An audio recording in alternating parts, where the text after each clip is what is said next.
Okay, guys. So today this is lecture 5, okay? Lecture 5 out of 12. So today we're focused on the book of Luke. Just to recap, if you guys remember, first week we talked about an introduction to the New Testament, and we talked about basically from the Old Testament to the New Testament. And the second one, we started transitioning into about the Gospels and what the Gospel means from Happy News and Evangelion. And we talked about a whole different series of proving the Gospel. And then we talked about Matthew, right, who was fulfilling the Old Testament, and he's representing the man or the nativity. And then we talked about Mark, who represents the power, or was talking to the Romans, and he focused on also, he was labeled as the lion. Okay, today we're going to talk about the Gospel according to St. Luke, okay? And so, we have to learn a little bit about who Luke is. So, just to start, Luke is a Greek name, and that's where he is actually from. The Greek name is Lucas. And basically the name, as you guys can see right here, it means the carrier of light. So he's the carrier of light, and as we just said, he is from a non-Jewish origin. So he was a Gentile, or he was Greek, right? So he is actually the only author of the New Testament who was not a Jew. He was the only Gentile. So if you look at Mark, Luke, or John, they were Jews. Luke is the only one that was a Gentile. And he converted from being a Gentile straight into Christianity. There was a whole fiasco a long time ago where you have to go from a Gentile to a Jew, and then from a Jew to a Christian. And that St. Luke was basically one of those. He was the author, right, for this book, and he directly converted from being a Gentile to being a Christian. Okay, I'm sure a lot of you guys know that he was a physician, right? He was a doctor. Okay, and just so you guys know, to become a doctor back then, it was extremely difficult. Extremely difficult. Not anyone can actually pass the exams or take all these different exams and actually pass them. So even St. Paul, if you guys look in the readings, St. Paul calls him the physician. He says, Luke, the beloved physician, in Colossians. He traveled with Paul a lot. We're going to talk about that. And then you'll notice that his profession, or his job before he joined, God's basically discipleship and apostleship, his profession, you can see it in the books that he wrote. Which book did he write? St. Paul? No, Luke. Oh. What did he write? Luke. Good, that's the one I wanted to capture. He wrote Luke and the Acts. Okay? Not just Luke. He wrote Luke and Acts, and we're going to talk a little bit about his style. So, in both Luke and Acts, he is really trying to show Jesus as the true physician. And he is the one that's going to save humanity. And basically, he is the savior from all kinds of perspectives. Okay, so even his nicknames are Luke, the beloved physician, painter, and historian. So we're going to talk about those. But one thing that I want to mention before we move on to painter and historian, in the book of 1 Timothy, when St. Paul was talking to Timothy, when he was sending him that letter, which is 1 Timothy, he told him a few things, and those are examples of how St. Paul used Luke in, advice for medical. So he says this in 1 Timothy chapter 5. He says, no longer drink only water, but use a little wine for your stomach's sake and your frequent infirmities. Another time he tells him, for bodily exercises profits a little. So these are medical advice. And these were directly from St. Luke giving it to St. Paul, and St. Paul wrote it to the letter to Timothy. Okay? So we also said he is a painter, right? He drew the first icon of St. Mary. Okay? This is also in the history. So if you guys look, around the year 400 AD, the Queen Evdokia Queen Evdokia around 400 AD. She sent to Jerusalem basically requesting for a painting, and the painting was for Saint Mary, and she herself said that this painting was made by Saint Luke. Okay, so we know that he's a painter. He spent a lot of time with Saint Mary, and so you'll see in his book he talks about things. It's like, how did you get this information? And we know, like, the Annunciation, the conversation between Elizabeth and Saint Mary. How could anyone know this unless it's Saint Mary that's telling the story to someone? Because it was her and Elizabeth, right? So we know, and we're going to talk about a list of different things where, if we open Luke 1:1, I want to just open this so you guys are on the same page. Luke 1:1, 1 second. Okay, the first 3 verses. Listen to this. Inasmuch as many have taken in hand to set in order a narrative of those things which have been fulfilled among us, just as those things who were from the beginning were eyewitnesses. Okay, keyword, were eyewitnesses and ministers of the word, delivered them to us. It seemed good to me also, having had perfect understanding of all things from the very first, to write to you an orderly account, most excellent Theophilus. We're going to talk about Theophilus in a little bit, but what this is saying is that, if you guys are paying attention, what this is saying is basically that he did not actually see this. He was talking to eyewitnesses. Okay, so Luke may not have been around for the time that Christ was, all the stuff that was happening, but he's saying here that he was talking to a lot of eyewitnesses, and he had perfect understanding, which means that he went and verified everything. And if you read later on, you can actually see that he said, I'll show you guys some information here in a little bit, how not only he had perfect understanding, but he was also a historian. One thing before I jump into the historian, if you guys look at some of the icons of Saint Luke, the icon, he has an icon that's like an ox, and that's what we talked about. That's his symbol, right? If you look at the dome, he's the ox. But if you look at just a solo icon for him, you'll see that on one side it has the ox, and on the other side it has painting tools. Or he's sitting and he's painting the icon of Saint Mary. Those are some of the icons of Saint Luke. And that is because he was the painter, as we discussed. So if you guys go and look online and look for Saint Luke the Evangelist, you're gonna see all kinds of icons for him. One where it's an ox, one where he's sitting as a painter, one where it's just the tools of the painter and his face. So you'll see a whole bunch of different varieties, but that is because he was also a painter, not just a doctor. So he had hobbies, and he had a lot of this guy was enjoying, like, he figured out different things. He was painting, he was doctor, he was a historian. So some things to learn from, right? These are good things to learn from, especially when you're serving your kids. You can tell them, again, people will look for intercessors. It doesn't have to be just the modern intercessors. This is a perfect example. He was a doctor, he was a painter, and he was a historian. And his faith, we're going to talk about his faith. Okay, the historian piece. Let's cover the historian piece. If you look, the first chapter of Luke, this is what it says. Just so you guys understand how he pays attention to the details, how he has perfect understanding. There was in the days of Herod, the king of Judea, a certain priest named Zechariah of the division of Abijah. His wife was of the daughters of Aaron, and her name was Elizabeth. Do you see the history here?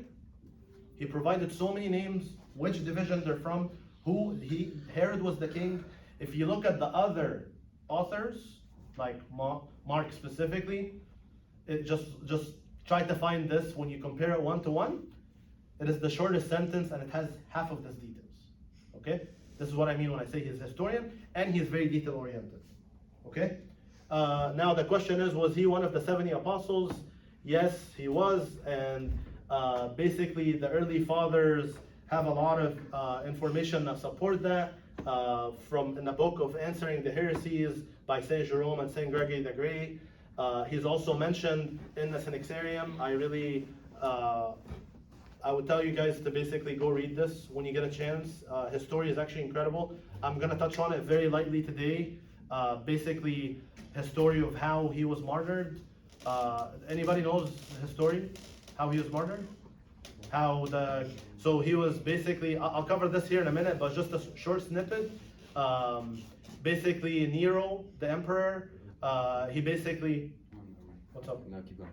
Nero the emperor, him and his wife, and there was another 275 people in the room, and basically they basically brought Luke and said, when are you going to stop teaching all this heresy and all these books that you're teaching, and stop writing all these books?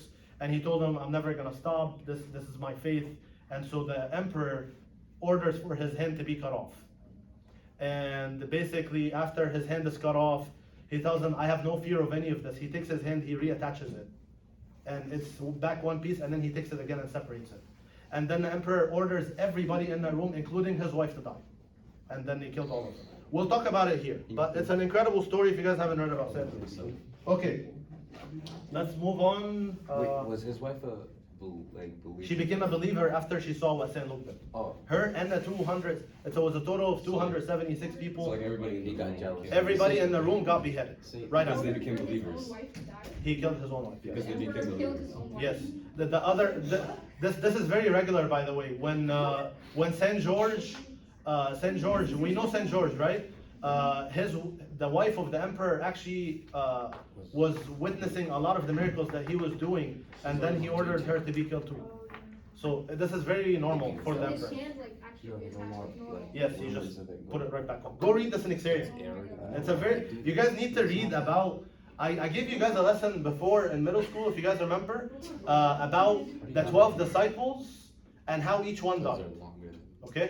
And it's really cool to see. Some of them, guys, let's get back in, please. Some of them said, okay, I'm waiting. Some of them said, I don't even want to be crucified like my Christ. Hang me upside down or something like that. Like, I don't want to put my head. Huh? Was that St. Peter? I don't remember for name. I think it was St. Andrew actually. But okay, let's move on.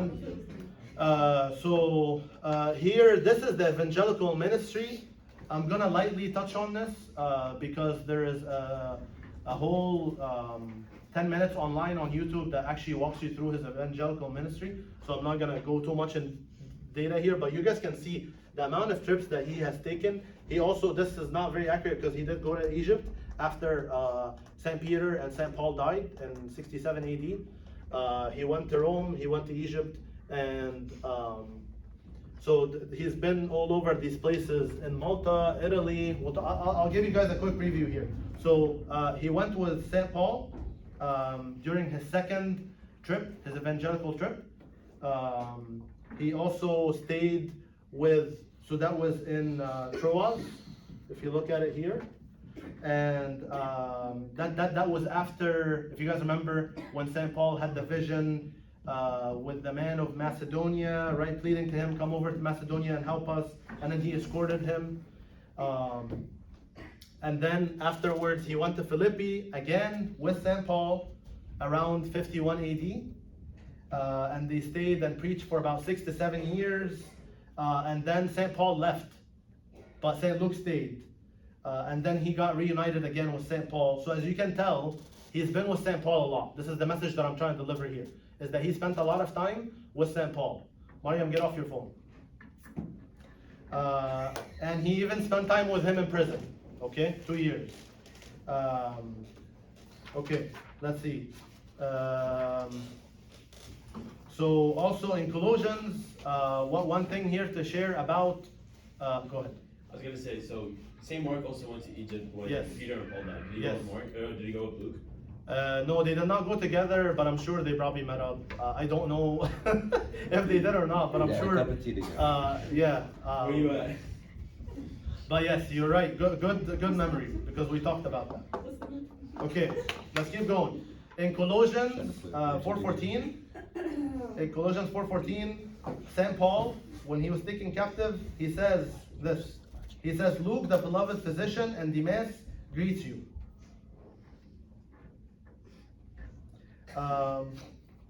And this was known by this was one of the epistles of St. Paul, talking about how Luke, the beloved physician, was with him. Okay. Also in Philemon, the letter to Philemon, he says, greets you as and Luke, my fellow worker, my fellow laborer. And he mentions it a few times. In Timothy, he does the same thing. So in Timothy, he says, only Luke is with me. And if you guys remember, this is where St. Paul and St. Mark had a little fight. And this was the third trip. And he says in the Timothy letter, he says, get Mark and bring him with you, for he is useful for me for my ministry. And that's where basically, if you guys remember, we talked about that last time. Okay, another thing to keep note here, as I said, the most important message is that he served a lot with St. Paul. Okay, to the point that St. Paul called him our brother. So in 2 Corinthians, he calls him our brother, and then also he says, listen to this, and we have sent with him the brother whose praise is in the gospel throughout all the churches. Not only that, but he who was also chosen by the churches to travel with us with this gift, which administers by us to the glory of the Lord himself and to show your ready mind. Okay, so he mentions our brother quite a few times, and Origen, who's one of the early fathers, basically refers how our brother here, he's talking about Luke. Okay? All right, are you guys still with me? Yes. Everybody? Yes? I want to see everybody nodding. Yes. Okay, good. Okay, now I'm gonna talk a little bit about his personality. Okay? So guys, you see all these strips, right? But I want you, when you read the book of Luke, did you realize how much Luke talked about himself? Anybody? How much did he talk about himself? Nothing. Not much, right? No. Okay. This is something that is actually What's the black circle on I think this was the original. This was the origin. This is where he started. Why is there a black circle? Because It's just pointing to where the start is. Oh. I think I was broad. using that for a previous lecture just to remind myself where he started. But yeah. Okay, so the point here that I want you guys to know is that this is a personality trait of Saint Luke. Is that he did not share much about himself, which is a sign of humbleness. So you can serve in the background. Not everybody has to know everything that you're doing or everything that you're helping on. Okay, so keep that in your mind. Even though he authored this gospel and the Acts, he completely overlooked himself and everything that he did. And even just to remove doubts from people so that they don't think that he wasn't with apostles, like St. Paul, he says this in 2 Timothy. He says, only Luke was with me. He doesn't say what Luke was doing, but this is his book. He focuses on St. Paul. He focuses on everybody around him. So he gives credit to everybody that's around him, and he just mentions his name just for the sole reason to make sure that people understand that he's writing as an eyewitness, with the eyewitnesses, what he's hearing, what he's seeing. Okay? Okay. So, yes, Mark. So how do we know Luke wrote it? What do you mean, how do we know? Or Acts, how do we know Luke wrote it? We're going to talk about that. It's the style of writing, and there are early fathers that attested to that. There's evidence that we'll talk about. Okay. This is what I was just going to share with you guys. Basically, he preached near Rome, right here, right? On the top left, if everybody's still with me. And that's where he went to Dalmatia, Gallia, Italy, Macedonia, and a few different places in that area. And that's where I was telling you guys about the whole Nero, the emperor, and how he died. Okay? So he died over there in Rome? Yes, in Rome. Where basically he was teaching everybody, and the other people, the non-believers, basically started accusing him of sorcery, or that he's a magician. And so before he went to go to meet with Nero, he gave a fisherman all his books, everything that he wrote. Basically, his book, the book of Acts, he gave him everything.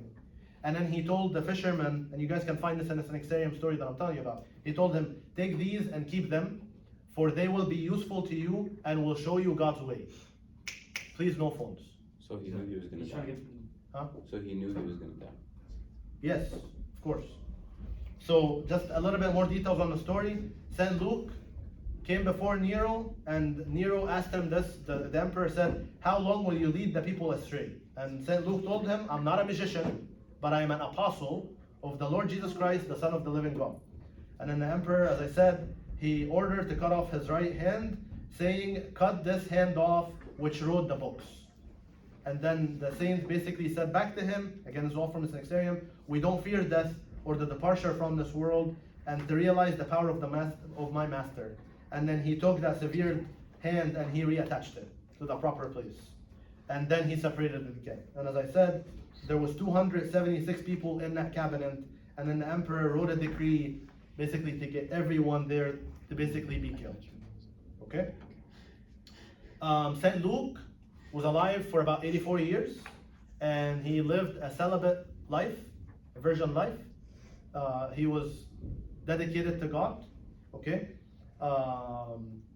And yeah, so that's kind of a quick overview of the evangelical mystery and just some information for you guys throughout the 4 different trips and a little bit more about his personality. Okay, we said we're going to talk a little bit about the evidence. So this slide I'm not going to talk much about. I'll just send you guys this.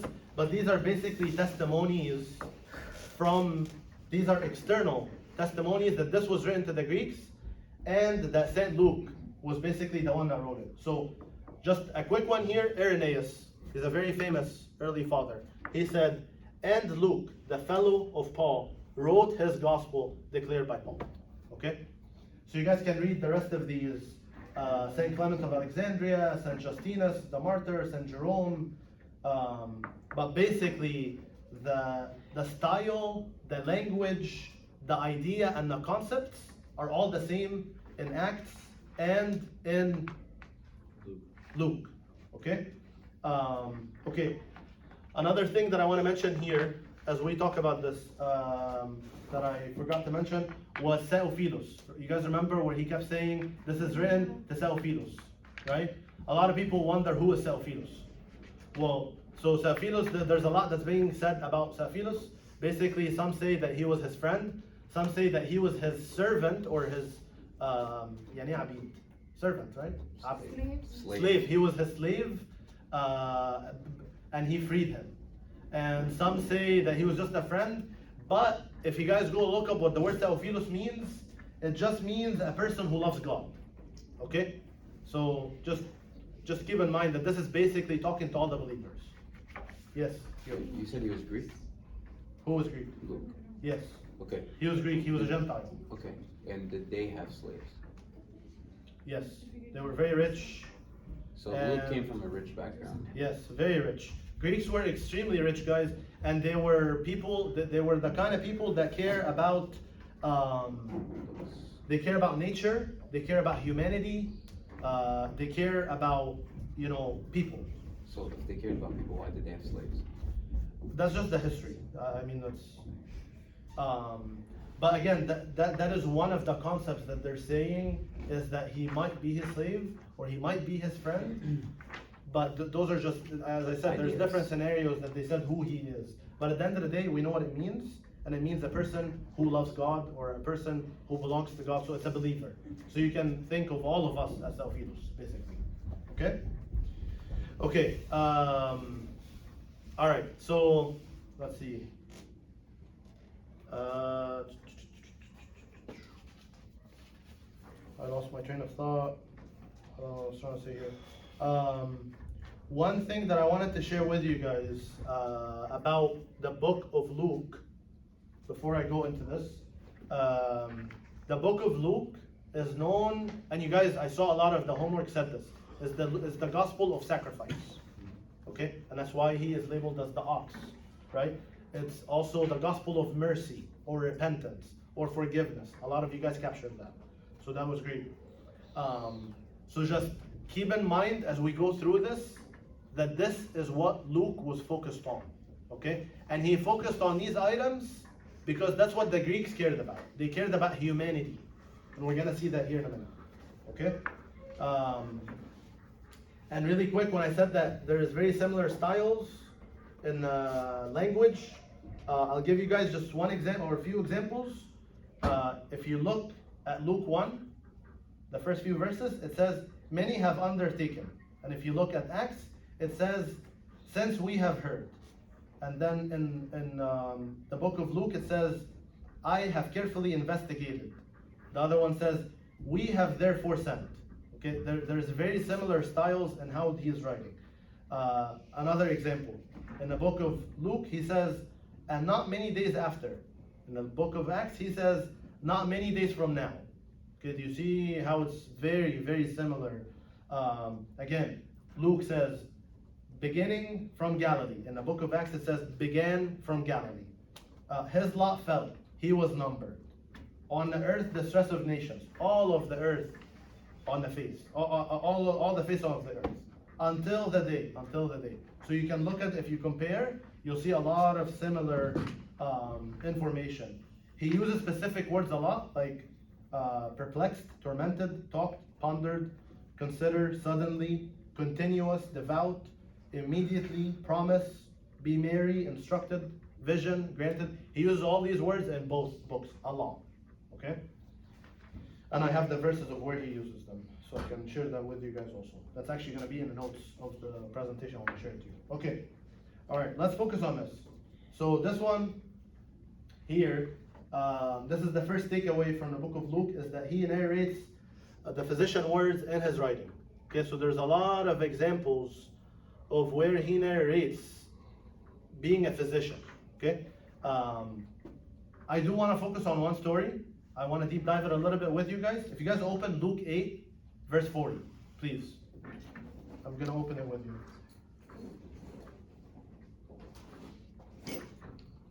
Luke 8, verse 40. Verse 40. I want you guys to pay attention to this. Does anybody want to read it out loud? Out loud. Go ahead, Noel. No, out loud. I need them to hear it. So it was when Jesus returned that the multitude welcomed him, for they were all waiting for him. Keep going. Yeah. Verse 41. And behold, there came a man named Jairus, and he was a ruler of the synagogue. And he fell down at Jesus' feet. Noel, can you start from 45? 45? 43. Sorry. Go ahead. Okay.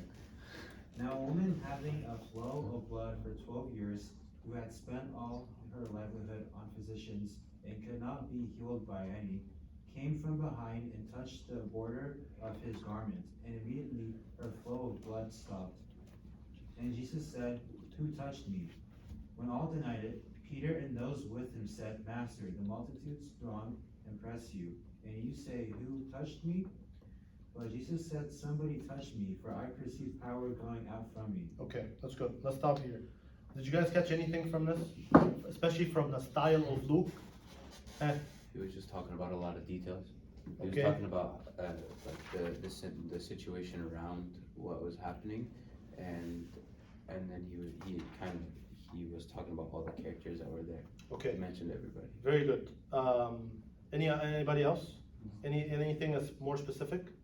He's very specific. You can see in the words, like in verse 45, he said, the multitudes throng and press you, and you say, who touched me? Like that's like very specific. Or like when the woman said, having a flow of blood for 12 years. That's actually really good. That's It's perfect. like, Yes. you can tell it's certain style between other blood. Very good. gospels. Very good. Okay. So, as I said, Luke is a storyteller. Okay? So he is putting you can literally basically put yourself as you're sitting and you're seeing this happen. He's telling you it's a huge multitude. And he says, he starts by talking about that Jesus was returning and he was walking with the man Jairus, or I don't know how you say it in English, Jairus. But his name in Arabic is Jairus. And basically he was, as it says here, he was the ruler of the synagogue. And he was walking with Christ, and he is talking to him about what? His daughter, who's about 12 years old, and she was dying. And then there's a multitude. And then what? There's a woman who comes and touches him. And she's been sick for how long? 12 years. Okay, so you have two cases, both 12 years. Okay, you have two cases, both 12 years, both are sick, both are being presented in front of Christ, and he shows you how he responds. Okay, so if we look a little bit here, do you think that where he said, and Jesus said, who touched me? Do you guys actually think that Christ didn't know who touched him? Of course, why did he ask? For her To see who would stand up, or to see if she would stand up. well, I mean, he would know if she was not gonna stand up, but like, I don't know, I feel, yeah, and you've mentioned this before, because the same situation happened before in one of the other gospels. yeah. And I think your answer was, Anyone else? Any other ideas? Okay, so here, again, as I said, so we captured that Luke is expanding and almost exaggerating about the story, but then here we see that Christ says, who touched me? And here, Christ does this for a very specific reason. He is not trying to embarrass. This touch is different because this lady has like a strong faith. Yes, That's very why. good. Yes, he is basically calling out the faith of someone who is completely weak and simple. She's so simple, but she had great faith. You're right on. She had so much faith. Imagine this.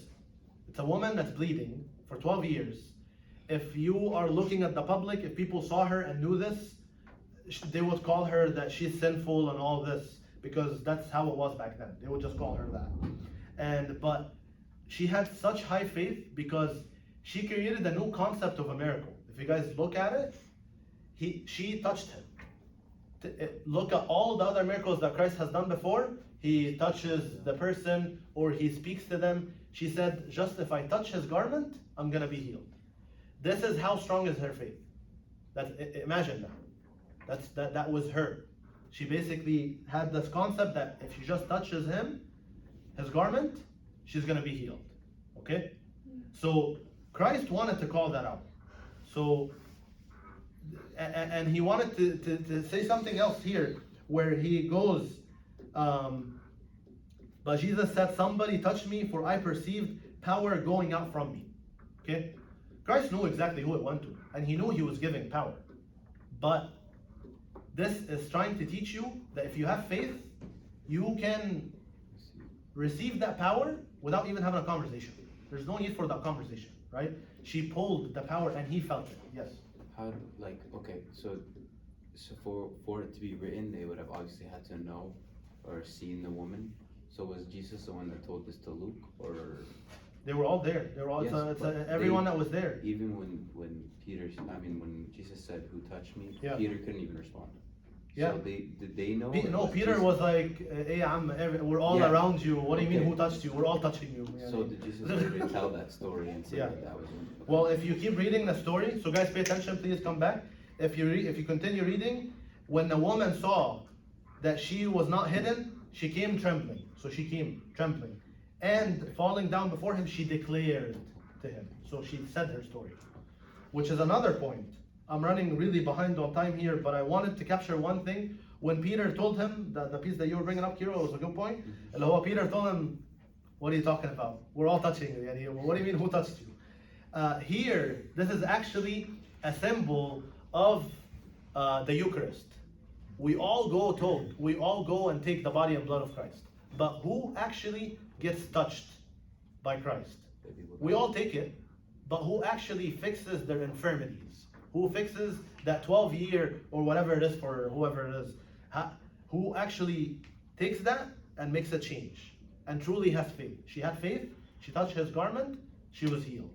And he told her at the end here, great, my phone just shut down. At the end, he told her, daughter, be of good cheer, your faith has made you well. He said two things here that are very important. He called her daughter, which is pretty critical. He called her daughter, right? And then the second one, he said, your faith has made you well.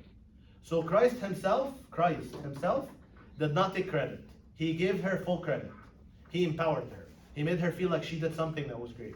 So when you're serving, when you're helping kids or whatever you're doing, don't focus on you. Don't focus on taking the credit. Even Christ himself told her, your faith has made you well. He could have just said, I fixed everything. But that was not the mission. The mission was, your faith has made you well. This is humbleness. This is giving credit to everybody else around you, not keeping it for you. And he empowered her. He made her much stronger after that message. Because you got to imagine that another reason that he actually called all this out is because you got to remember that this is a very simple person. She might have thought that she took a miracle without permission. You guys understand that? Because she's so simple, she might have thought that she could have taken this without permission from God. So he didn't want her to live in that mentality that she took something that she's not allowed to at the time that she's not supposed to. So he answers her and he says, at the end of the story, he says, daughter, be of good cheer, your faith has made you well, go in peace. And back to St. Luke, I enjoy these more than the actual personality stuff, so I enjoy these stories because we can analyze a lot more. But let's go back to St. Luke.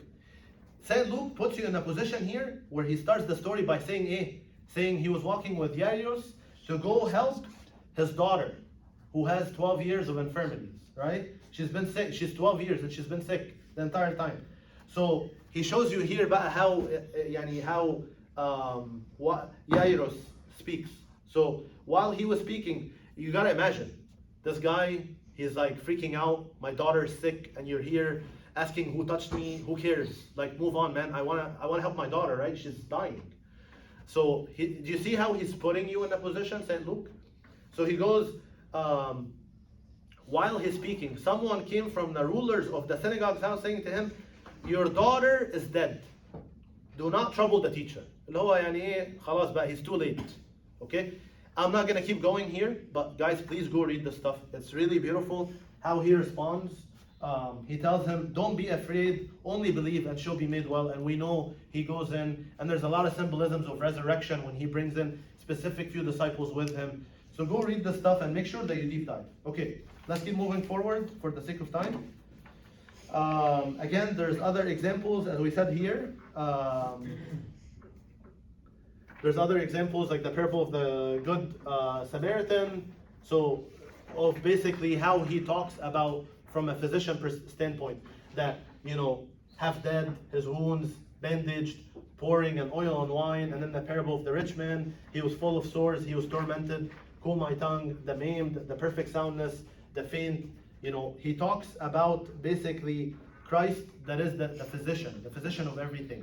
And he talks about specific things that were really tough for people to actually fix, right? Like he talks, if we go back to that one where the woman had infirmities, I had it here. So Luke says, now a woman having a flow of blood for 12 years who has spent all her livelihood on physicians and could not be healed by any. Okay, do you see how stressful he gets in the information? Yes? Yeah. If you look at how St. Mark says it, let me read you what St. Mark says about the same story. Now a certain woman had a flow of blood for 12 years. She suffered from many things, and she spent all that she had and no better. But she grew worse. Do you see how it's very vague, and it's like she spent everything that she had, but she couldn't get anything fixed. It's very, very not detailed, not medically, driven, all the stuff. Okay? Are we good? Yes? Okay. Let's keep moving on. So this is another takeaway here, is the similarities in his style with St. Paul. So if you guys look at the letters that St. Paul wrote and the ones that St. Luke, he wrote, which books do we say he wrote? Acts and Luke, his own book, right? So if you look at the common words that he has, so the common words with Paul. So Luke has 103 words that are common with him. Matthew has 32. Mark has 32. And John has 21. Okay? So each one of them cared. So Paul and Luke cared to discuss these 6 topics. Okay? I'll just touch on 1 or 2 of those really quick. But here, God's grace. So he cares about God's grace. Let me explain to you what that means. If you go look in basically Luke 3, chapter 3, verse 38, it basically says, it talks about the genealogy of Christ. So if you guys remember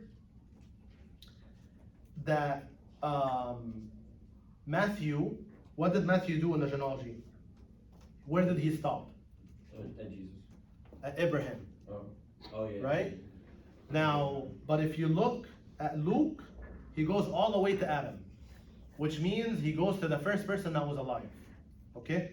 So he cares about the generality of salvation, which means he cares about everybody. The general salvation for everyone, not just one person. Another one, he says, glory to God in the highest, peace on earth to men who his favor rests. So this means that it's general to anybody. Doesn't have to be Jews. Around that time, everybody was saying only the Jews are can be Christians, or they're the only ones that can go to heaven. Okay? If you guys remember Simeon's prophecy when he held Jesus, right? He said, "For my eyes have seen your salvation, which you have prepared before the face of all the people." Okay? Remember, the other books, they were very focused from a Jewish standpoint. Only the Jews, only this. Really, Luke was focused on the generality of salvation of everybody. Okay?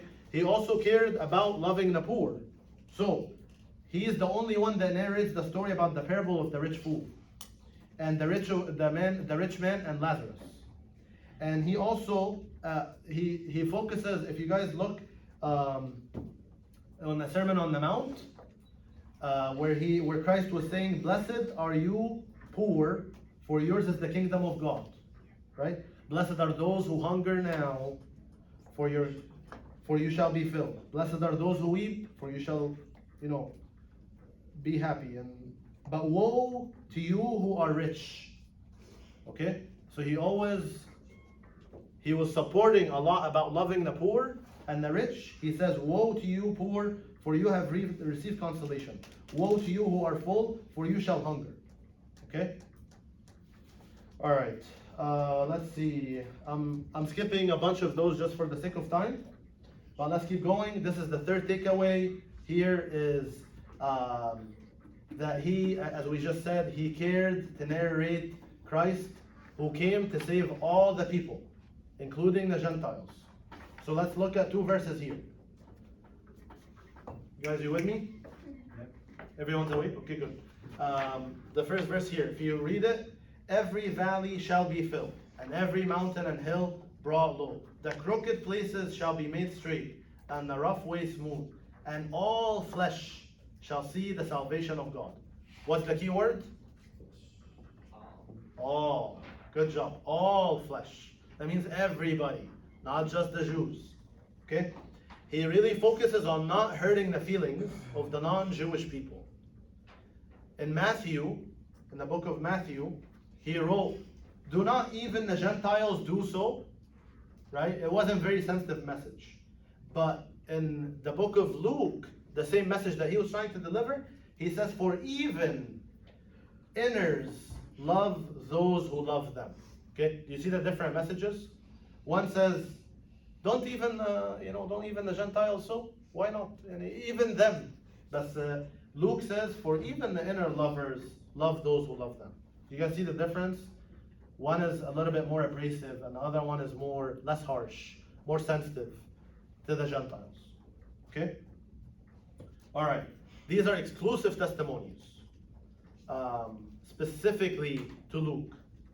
The relation of the birth of Christ and his childhood. So again, as I said, he spent time talking with St. Mary, and we said that this was captured from eyewitnesses. So one of the eyewitnesses is Saint Mary. Good job. So she helped in relation to the birth and the childhood. So there's 11 different events that he basically got from eyewitnesses just in relation to this, which is like the annunciation of Gabriel to Saint Mary about the birth of Christ.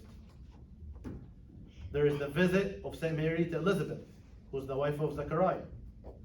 There is the annunciation of Archangel Gabriel to Zechariah, concerning that his wife, she's going to conceive and give birth to who?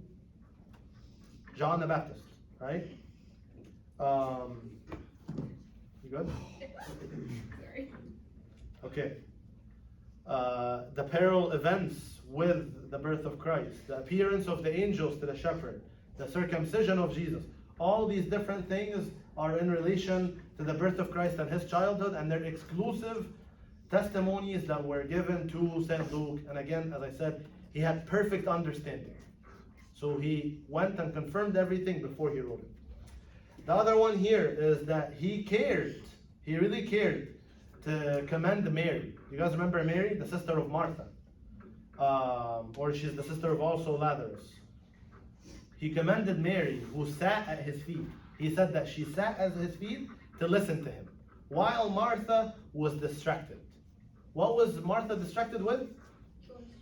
Huh? Chores, yeah. They call it, she was serving. She was doing stuff in the kitchen. She was making stuff for everybody. The one thing that I want you guys to get out of this is sometimes you can serve a lot to the point that you don't have time to do what Mary did. And you don't get a chance to sit down at the feet of Christ and listen to him. How often, ask yourself this question, how often you might be serving, you might be teaching, you might even be trying to be an example to others, but ask yourself, how often do you go in your own room, please guys? How often do you go in your room and you pray and you just stare at the cross, sit under the cross and pray? How often do you do this? Ask yourself this question. Because Luke made a point to commend Mary because all she did was she sat at his feet to listen to him. Okay? So don't think that when you're serving, you can just keep talking. You need to fill your well. You need to pray. You need to grow. Because if you can't grow, that means everyone else around you won't be able to grow. Does that make sense? Because what you learn, that's what you're going to teach. So if you're preparing your lesson a day before, or the same, during the liturgy, or, really late in the game, and you don't actually get a chance to spend time. Pope Shenouda, do you guys know what Pope Shenouda says about preparing lessons? Huh? I've shared this with the servants that I have on my team. Huh? If you don't learn out of the lesson, oh wait. No, he said No, that. there's another. Go ahead. You're the lesson. You're the lesson. Yeah. Sort of. That's right. Yeah. That's one of the things he said. But the key thing that he said, by the way, for you guys, as you prepare lessons, he said preparing lessons should take 2 weeks. 1 week to prepare it, and 1 week to live it. And he used to do this thing after he prepares it. He would throw out all his notes and then try to create a presentation out of what he remembers. Only what he remembers. And that's the message that he took to deliver to the kids. So think about this. Think about how much are you spending time with Christ like Mary. So Luke made a point to focus on that. Okay, Transfiguration. He also really cared to include the conversation that happened during Transfiguration on the mount between Jesus and Elijah and Moses, right? Where basically Matthew and Mark, all they mentioned was Elijah appeared to them with Moses. That's it. But if you look at Luke, he basically said Elijah appeared to them with Moses, and they were talking with Jesus and spoke of his disease, disease, not as in like a disease, but like disease which he is about to accomplish at Jerusalem. Okay? So he goes on with much more details. He also focuses on the details that are focused on the Holy Week, the last week of Jesus' life, the Passion Week, right? So a few things that he said in chapter 22. He says, Simon, Simon, indeed, Satan has asked for you, that he may swift you as wheat. But I have prayed for you that your faith should not fail. And when you have returned to me, strengthen your brethren. Do you guys understand this? Very, very strong messages that Luke tried to elaborate more with extra information. Yes? So let's see if you can say that one more time. It's Luke 22, verse 31 to 32. So Luke chapter 22, verses 31, 32. And he just says, Simon, Simon, indeed, Satan has asked for you. Satan has asked for you. This is scary, right? But then at the end of it, he gives him hope. He tells him, I prayed for you that your faith should not fail. And when you have returned to me, strengthen your brethren. By the way, this is a message to all of us. A lot of us are like Simon. Satan is asking for you, right? And he wants to sift you as a wheat, as it says here. But I have prayed for you that your faith should not fail. So just keep in mind, Simon was one of the disciples, but Satan was asking for him, right? And Christ prayed for him, and then he said, after you get through this, strengthen your brethren. And so think about this also as a servant. You will go through a lot of rough things. You will go through a lot of, you might even go through depression, or you might go through loneliness, or you might be failing in a class, or whatever it is. It could be a whole bunch of different things. Guess what? God is allowing that to happen in your life so that when you become a full-on servant, you know how to deal with this because you've felt it, you've experienced it, and you can teach from your heart. So just like it says, and when you return to me, strengthen who? Your brethren. Okay? This is the same message for us. No servant is perfect. Okay? There's another piece here in the Passion Week that St. Luke mentions. He mentions the sweat that was flowing from Jesus' face. He says, and being in agony, he prayed more earnestly. Then his sweat became like great drops falling down to the ground. His sweat became like great drops of blood falling to the ground. So again, he elaborates on a lot of details. Okay, another one is the disciples of MOS, or MOS, whatever it is in English. He stresses on that as well, and he talks about a lot of details in Ascension. Okay, let me skip a little bit. We have another 7 minutes, and then I'll be done. Here, this is him presenting salvation to all the different people. So the Samaritans. So he talks about the parable of the Good Samaritan, healing the Samaritan leper, right? So he's talking about Christ, the Son of Man, showing his humanity. Again, we said that the Greek cared about humanity.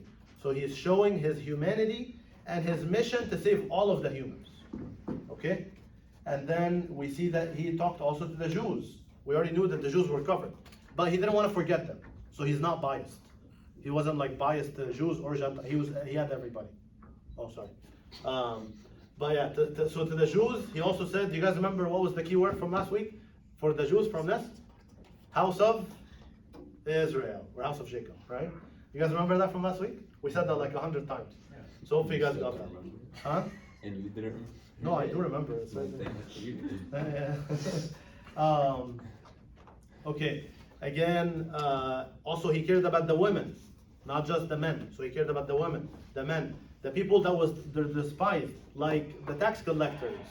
So one here, then the tax collectors also came to be baptized and said to him, right? So he talks about the tax collectors, even though everybody hated the tax collectors. Remember that from Matthew?